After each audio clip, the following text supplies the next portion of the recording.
3 Scottsbluff teens charged in a weekend shooting made their first court appearances on charges including attempted first-degree murder. KNEB.TV News starts right now. From your trusted source for news in western Nebraska and eastern Wyoming, this is KNEB.TV News. Presented by Platte Valley Companies, premier provider of financial services. Hello, I'm Ryan Murphy. This is KNEB.TV News, powered by Platte Valley Companies.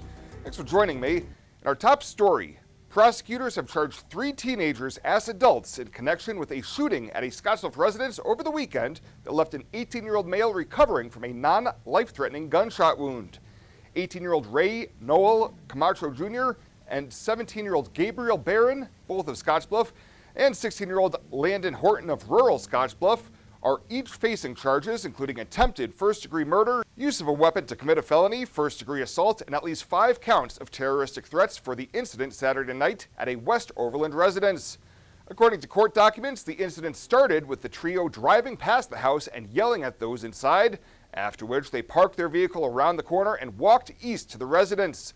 Witnesses told investigators following a heated verbal altercation, the trio started walking to the west, but then shots were fired, hitting the victim and an unoccupied vehicle, after which the suspects fled on foot.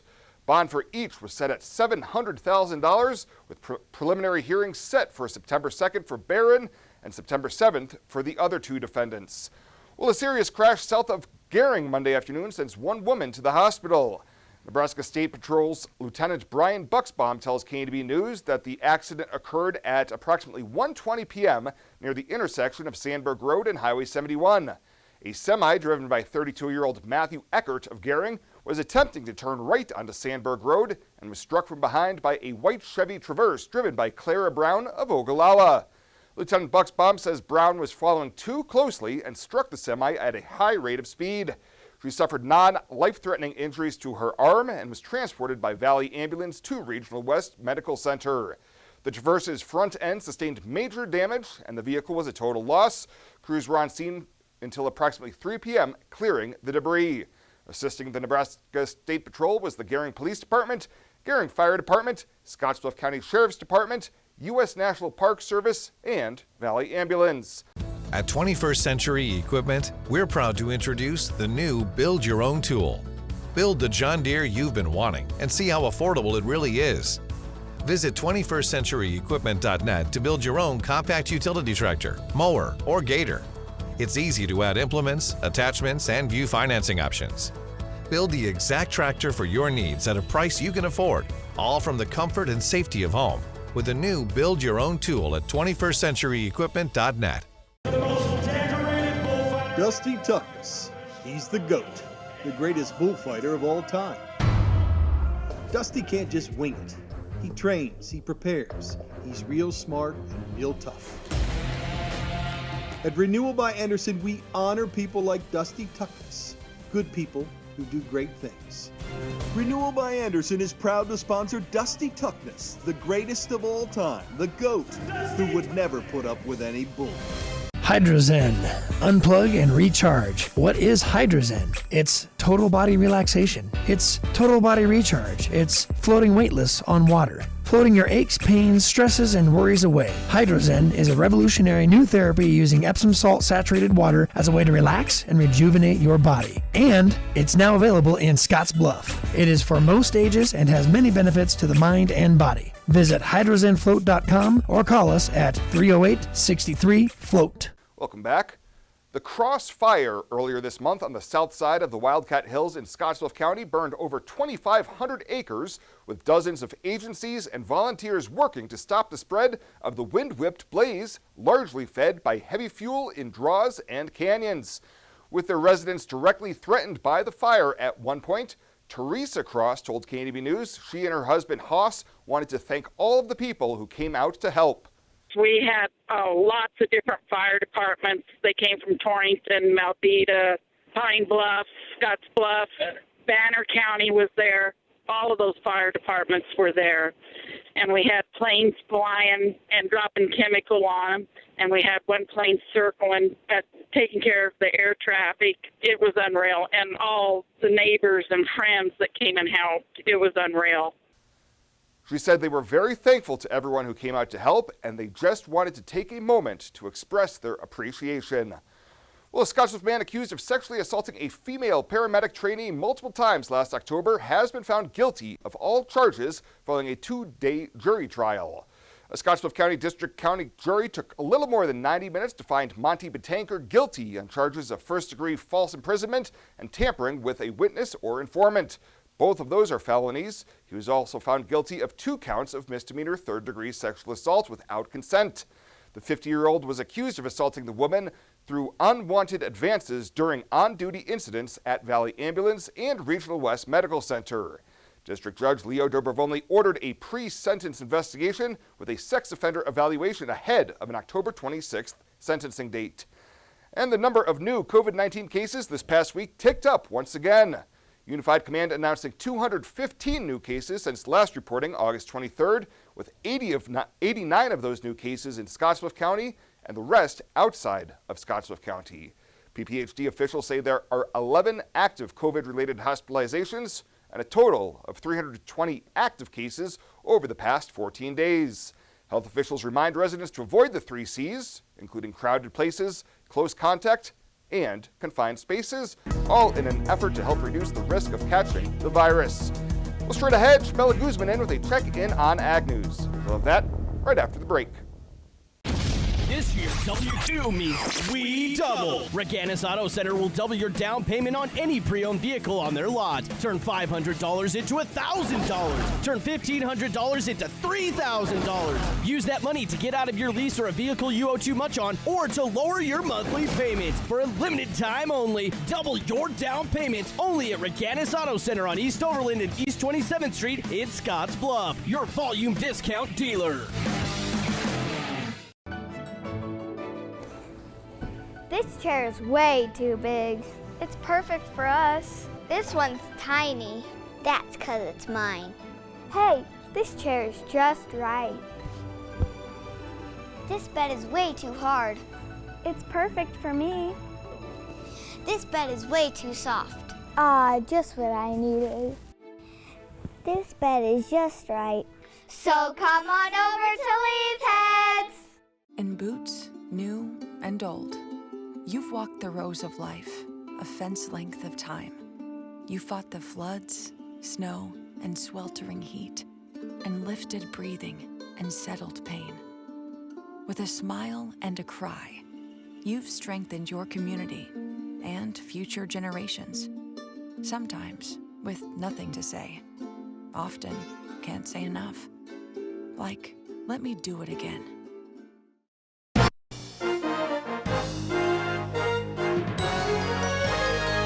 This is KNEB.TV Ag News from the FNBO Ag Desk. FNBO, the great big small bank. The University of Nebraska-Lincoln Goodmanson Sandhills Laboratory 22nd Annual Open House was held on August 25th in Whitman. Dr. Elliot Dennis, UNL Extension Livestock Marketing Specialist, gave us a cattle market update and also looked at the drought. He told producers the first thing to consider is the probable length of the drought. So based upon some research work that's been done out of University of Wyoming, and they basically suggest that if we believe the drought is going to be another year, then we should probably be looking to liquidate some of our cows. But if we believe that the drought is going to be finished after this year, then buying hay stock or hay prices or hay at a higher prices is likely the best option for producers. Dennis said no one knows for sure when the drought will end, but producers can look at some hard numbers to know if they should retain cattle. What I always preach is that we need to calculate the value of gain. The value of gain is, so when we decide to retain feeder cattle, essentially what we're saying is we're buying back the feeder cattle from ourselves. And what happens is then we're actually paid on the additional pounds we put on post-weaning. So if we're raising them to 750 pounds, we're only paid the additional money for the 200 pounds that we put on. And so the value of gain is actually the dollars per pound or dollars per hundredweight that the market's willing to pay you to put on those additional 200 pounds, for example. We need to compare what that value of gain is to what our cost of gain is. The cost of gain is how much it costs us to put on a pound And so if that value of gain is higher than our cost of gain, then we can say there's economic incentives to put on weight. Dennis says for cattle producers, like grain producers, they should lock in some prices if possible to balance their risk. Reporting for KNEB.TV News, I'm Chabela Guzman.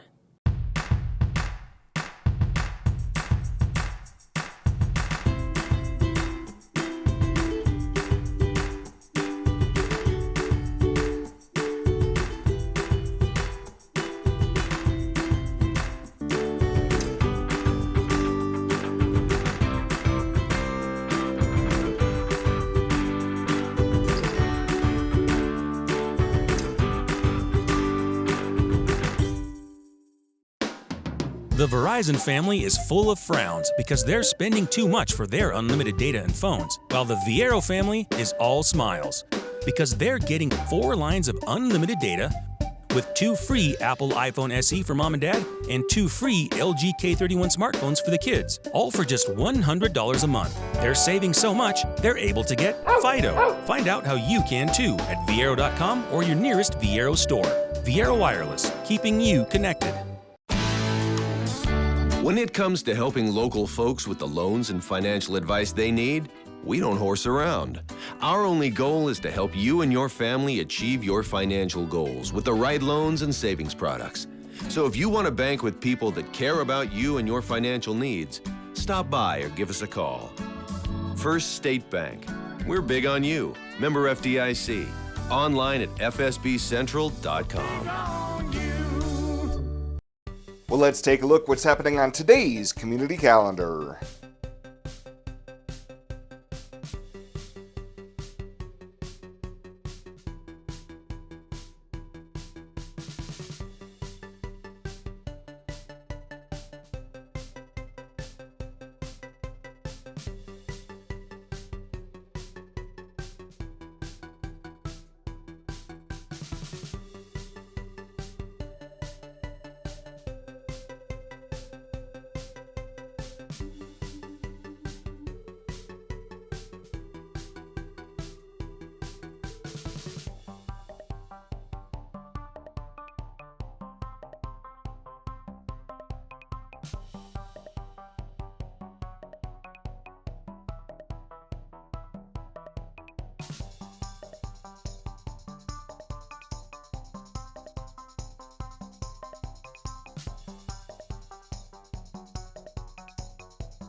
That's a look at today's community calendar, brought to you by First State Bank, honoring those who give back. Nominate your community champion at fsbcentral.com.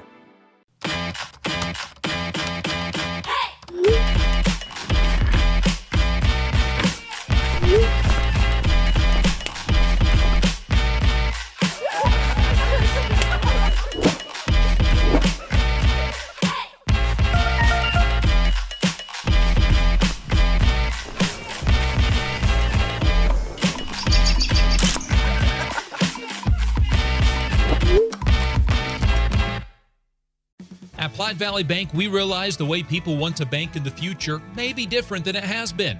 As comfort levels and desires vary by person, banking may be different for some, yet not for others. We offer the best of both worlds, a traditional banking experience with our friendly tellers and an online or mobile banking option with features that you can personalize and utilize anytime, anywhere you go. So you can bank how you want, when you want, and from where you want to. Platte Valley Bank. Western CPAP Supply has earned an impeccable professional reputation within the Wyoming and Western Nebraska region. Helping you get a good night's sleep is our passion. Our amazing team understands sleep disorders from a personal and professional level. We use CPAPs and BiPAPs too, and sometimes it just helps to work with people who share common ground. Our accredited CPAP supply company is approved by Medicare and Medicaid and is in network with every major insurance company in the region. Western CPAP Supply. We're here to help. And finally tonight, the City of Gering has a new investment policy for government funds and a new committee to monitor if and how much of those funds may be generating for additional revenue. Before last week's council approval of the new policy and oversight panel, Interim Finance Director Liz Lutzenheiser had told another committee the city had about $10 million in funds that really wasn't performing as well as they could.